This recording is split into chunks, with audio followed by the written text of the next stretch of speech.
चलो अभी स्टार्ट करते हैं हम लोग एक्सेल में एक छोटा सा डेटा बनाने के लिए कि हमें एक छोटा सा डेटा कैसे बनाना है। आप यहाँ पर देख रहे होंगे नीचे ये जहाँ पर मेरा माउस चल रहा है प्लस पर मैं प्लस वाले सिंबल पर मैं क्लिक कर दूंगा तो मेरे पास एक शीट ऐड हो जाएगी। इस शीट पर डबल क्लिक कर दूंगा अगर माउस से, अभी मैं बाद में शॉर्टकट बताऊँगा, अभी आप माउस से ही करिए। यहाँ पर आप डाल दीजिए स्टूडेंट डिटेल, शीट का नाम डाल दिया मैंने स्टूडेंट डिटेल्स, मतलब हम एक स्टूडेंट की डिटेल्स बनाने चल रहे हैं। एक स्टूडेंट का नाम, रोल नंबर और उसके 5 सब्जेक्ट का मार्क्स डालेंगे और टोटल परसेंटेज और एवरेज कैलकुलेट करेंगे। मतलब मैं यहाँ पर अगर एक क्वेश्चन लिख दूँ तो मेरा क्वेश्चन ये हो जाएगा कि enter information for 5 students and calculate total percentage and average marks. मेरा एक क्वेश्चन हो गया, तो इसको मैं यहाँ से बड़ा कर लूँगा ताकि आपको क्वेश्चन दिख जाए। और इसको कलर चाहो तो आप यहाँ से इसको कलर कर सकते हो, ये दिख रहा है आपको, इसको कलर कर दिया। इसको भी क्वेश्चन को भी कलर करना चाहो तो इसको भी कर सकते हो। तो मुझे इस क्वेश्चन को सॉल्व करना है एक्सेल में, छोटा सा क्वेश्चन है, बिल्कुल बेसिक चीज़ है। तो इसको हम कैसे आगे बढ़ेंगे, कैसे इसको हम लोग कर सकते हैं, उसको स्टार्ट करते हैं। तो आप देख रहे होंगे मैंने आप लोगों को पहले बता दिया है कि ये ABC ये क्या है, कॉलम्स है।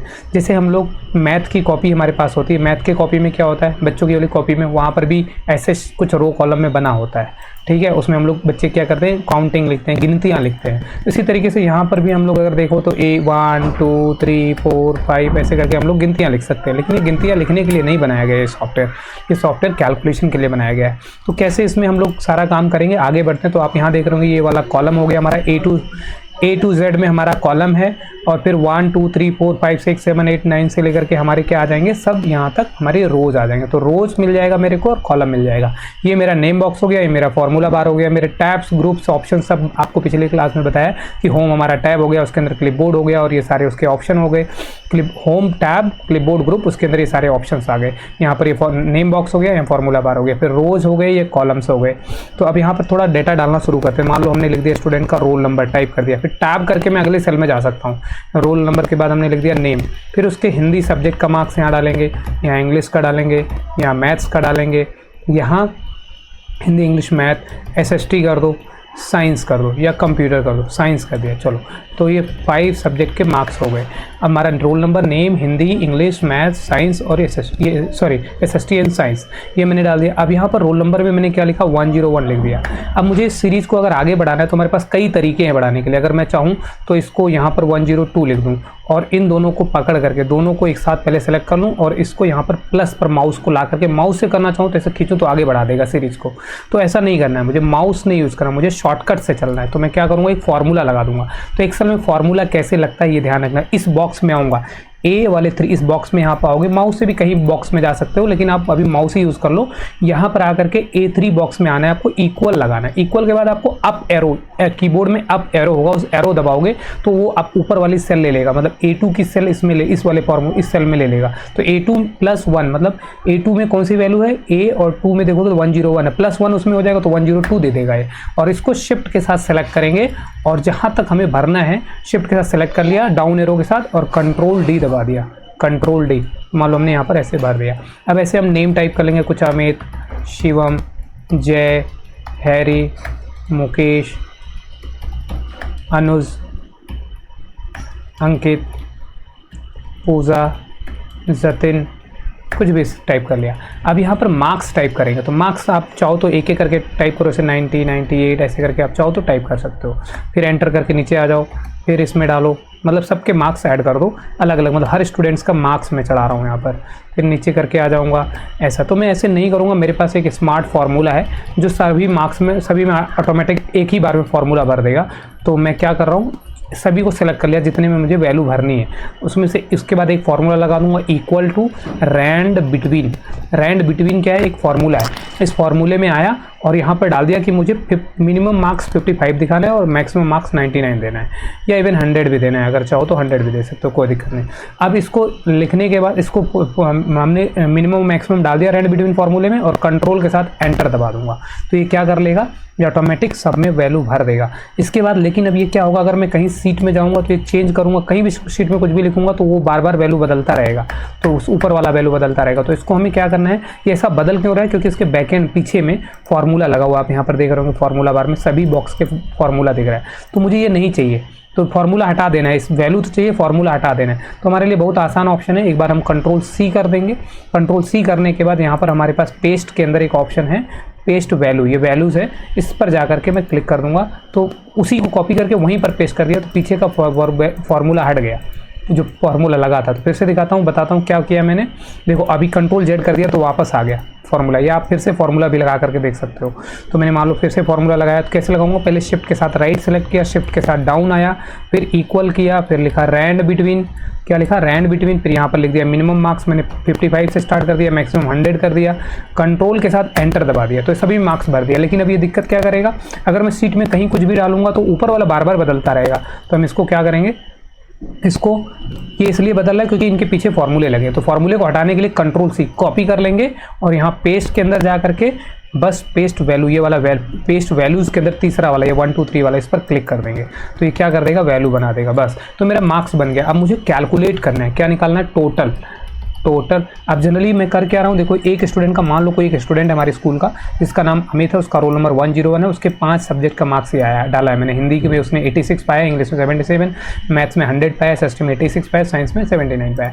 अब यहाँ पर उसको हमें क्या चाहिए, टोटल मार्क्स चाहिए। टोटल मार्क्स निकालने के लिए हम क्या फॉर्मूला लगा देंगे, इक्वल टू 1 बाई 1 एरो से जाएंगे, पहले फर्स्ट वाला, फिर एरो से जाएंगे दूसरा, फिर इधर जाएंगे तीसरा मार्क्स, फिर इधर से जाएंगे चौथा मार्क्स, फिर प्लस दबाए जा रहा हूँ और लगाया जा रहा हूँ। उसको कैसे लगा रहा हूँ फिर से बताता हूँ। देखो इक्वल में गया, पहले 86 लिया, फिर शिफ्ट के साथ प्लस ले लिया, फिर एरो के साथ लेफ्ट एरो दबा करके अगले सेल को ले लिया, फिर प्लस लिया, फिर शिफ्ट के साथ गया, फिर शिफ्ट के साथ मैं थोड़ा दोबारा जाऊँगा, फिर शिफ्ट के साथ प्लस लिया, फिर साइंस का, तो 5 सब्जेक्ट का मार्क्स यहाँ ले लिया, एंटर कर दिया तो टोटल निकल गया। अब मुझे निकालना है परसेंटेज कैसे निकालूंगा, इक्वल ये जो टोटल मार्क्स आया है इनटू कितना 100 और डिवाइड बाई जितने सब्जेक्ट हैं 500, तो क्या निकाल देगा, परसेंटेज निकाल देगा। अब ये यहाँ पर कॉलम थोड़ा कट रहा है तो इस कॉलम को ऊपर से माउस से पकड़कर अभी बड़ा कर सकते हैं। फिर यहाँ से क्या लिखेंगे, एवरेज निकाल देंगे। तो एवरेज निकालने के लिए इक्वल टू जो टोटल मार्क्स निकला उसको जितने सब्जेक्ट हैं उतने से डिवाइड कर देंगे। तो यहाँ पर आप देख रहे होंगे एवरेज डिवाइड बाई 5 कर दिया तो एवरेज निकल गया। तो एवरेज क्यों निकाला जाता है ये थोड़ा सा इंपॉर्टेंट है लोगों को। जैसे हम लोग मैथ्स में पढ़ रहे होते हैं तो लोगों टीचर हमें बता रहे होते हैं कि हमें क्या चाहिए, एवरेज इसलिए निकालते हैं ताकि लोग कहते हैं टोटल को जितने मार्क्स उनको ऐड कर दो, फिर जितने सब्जेक्ट उतने से डिवाइड कर दो। ऐसा लॉजिक नहीं है। टोटल एवरेज निकालने का पर्पज़ क्या है कि जितने भी मार्क्स हैं, मान लो किसी एक सब्जेक्ट में मार्क्स यहाँ ये मार्क्स हो गए हमारे, मैं इसको थोड़ा कलर कर देता हूँ तो हाईलाइट कर देता हूँ। तो इस स्टूडेंट के किसी एक सब्जेक्ट में मार्क्स कम है, एक सब्जेक्ट में मार्क्स ज़्यादा है। तो अब हमें एवरेज का क्या मतलब हो गया कि सभी सब्जेक्ट के मार्क्स को अगर इक्वल कर दिया जाए, बराबर कर दिया जाए तो एवरेज, उसको बोलते हैं हम लोग एवरेज। तो इक्वली बांटना मतलब किसी भी चीज़ को एवरेज क्या होता है, इक्वल बांटना। जैसे हम गाड़ी चला रहे होते हैं, कार चला रहे होते हैं, बाइक चला रहे होते हैं, तो लोग बोलते हैं हमारा 15 का या 20 का एवरेज दे रहा है, या कोई बोला मेरा बाइक है 80 का एवरेज दे रहा है, 60 का एवरेज दे रहा है। इसका मतलब ये हो गया कि कभी एक घंटे में किसी दिन 1 लीटर वो ऑयल में किसी दिन ज़्यादा चला, किसी दिन कम चला। और अगर एवरेज मतलब हर दिन का 10-12 दिन का इकट्ठा करके बराबर करके देखा जाए तो किस दिन में कितना चल रहा होगा। तो एवरेज बोलते हैं बराबर, इक्वल चेक करना, इक्वली चेक करना पर सब्जेक्ट वाइज, पर मार्क्स वाइज, पर किलोमीटर वाइज, इस तरीके से हम लोग एवरेज निकालते हैं। तो एवरेज निकल गया। अब मैं इसको थोड़ा हाईलाइट कर दूंगा, ये मेरा कैलकुलेशन हो गया है। अब मैं यहाँ पर क्या करूँगा, ये हेडर जितने में मेरे में डेटा है, ये वाला मैंने यहाँ तक डेटा बनाया था, उसका कलर मैंने यहाँ से ब्लू ले लिया। मैं ब्लू लेने के बाद इसका कलर मैं वाइट, फॉन्ट का कलर वाइट कर दिया, लेटर का कलर यहाँ से चेंज करेंगे, बैकग्राउंड का कलर यहाँ से, फिर इसको सेलेक्ट करेंगे, फिर यहाँ से जा करके इसको हम लोग क्या कर देंगे, इसको मैंने येलो कर दिया। और फिर इसको सेलेक्ट करने के बाद आपके पास यहाँ पर एक ऑप्शन है बॉर्डर लगाने का, तो इसमें जा करके ऑल बॉर्डर लगा दीजिए। यहाँ पर एक ऑप्शन है सेंटर करने का, सेंटर कर सकते हैं। तो ये बिल्कुल बेसिक कैलकुलेशन था। अगले में मिलते हैं थोड़े बेहतर लेवल पर और बड़े लेवल पर कैलकुलेशन में सीखेंगे। तो आज के वीडियो में आपको सिर्फ इतना जानना है कि आप एक एक्सेल का स्टूडेंट का डेटा कैसे डालना है और उसमें आपको कैसे ये मार्क्स वगैरह आप मैंने फॉर्मूले से बनाया, आप चाहो तो 5 सब्जेक्ट के मार्क्स खुद ही टाइप कर लो, बाद में टोटल परसेंटेज एवरेज निकाल लो। अच्छा, एक चीज़ मैं यहाँ बताना भूल गया आपको कि क्या मैंने कैसे फिर से दोबारा रिवाइज करा देता हूँ। कैलकुलेशन कैसे करोगे, फिर से इक्वल लगाओगे, यहाँ पर जाओगे प्लस, फिर यहाँ पर जाओगे, ये एरो की दबाते रहोगे, एरो की प्लस के साथ एरो की, तो ये सभी सब्जेक्ट के मार्क्स को ले लेगा। सॉरी, मैंने गलत जगह लगा दिया, यहाँ लगाना था। सो मैंने पहले ले लिया दिस मार्क्स, थोड़ा सा इसका अलाइनमेंट गड़बड़ हो रहा है, वो भी सही करता हूँ। पहले इसको सेलेक्ट करूँगा, लेफ्ट में ही रखो, इसको लेफ्ट साइड में ही। अब यहाँ पर आते हैं, फिर से फार्मूला लगाते हैं। मैंने अभी प्लस किया, फिर अगला सब्जेक्ट का ले लिया, फिर मैथ सब्जेक्ट का ले लिया, फिर उसका एसएसटी सब्जेक्ट का ले लिया, फिर उसका साइंस का। अब परसेंटेज निकालने के लिए मैंने बताया टोटल इंटू 100 कर दो, जितने सब्जेक्ट हैं उतने डिवाइड बाई 100 कर दो। फिर एवरेज का मैंने बताया जो टोटल मार्क्स आया उसको डिवाइड कर दो कितने से, 5 से। तो H2 में, H कितने में, H2 में क्या है, टोटल है और 5 से डिवाइड कर दिया, तो इस 428 को 5 से डिवाइड कर देगा तो उसका एवरेज निकल जाएगा। अब ये सभी स्टूडेंट के लिए एक्सेल इसलिए यूज़ होता है ताकि हमें एक बार जो मैं कैलकुलेशन कर दूँ सबके लिए मुझे ना करना पड़े। तो अब मैं अगर इसको सेलेक्ट करूँगा, सेलेक्ट करके यहाँ से अगर मैं माउस पकड़ कर खींचूंगा तो सबके लिए निकाल देगा, ऐसे आसानी से निकाल देगा। लेकिन हमें इसको ऐसे नहीं करना है, हम ऐसे खींचना नहीं है, हमें क्या करना है, कंट्रोल डी करना है। तो मैं इसको क्या करूँगा, यहाँ से सेलेक्ट कर लूँगा, सेलेक्ट करने के बाद कंट्रोल डी प्रेस कर दूँगा, दैट्स ऑल। जैसे प्रेस करूँगा कंट्रोल डी, अपने आप फिल डाउन बोलते हैं इसको, फिल डाउन कर देगा। फार्मूला लगाने के बाद फिल डाउन कर देना है। इसी तरीके से यहाँ पर भी हमने फिल डाउन किया था। जैसे मान लो रोल नंबर को मुझे मैं हटा दूँ, फिर से बनाना है मान लो मेरे को, तो मैंने 101 लिखा। अब मैं यहाँ पर क्या करूँगा, इक्वल के साथ जाऊँगा, प्लस A2 ले लिया, +1 कर दिया, फिर शिफ्ट के साथ सेलेक्ट किया, सेलेक्ट करने के बाद कंट्रोल डी दबा दिया। तो ये सभी वो फार्मूला भर देगा नीचे वाले सभी सेल में। बस मिलते हैं नेक्स्ट वीडियो में।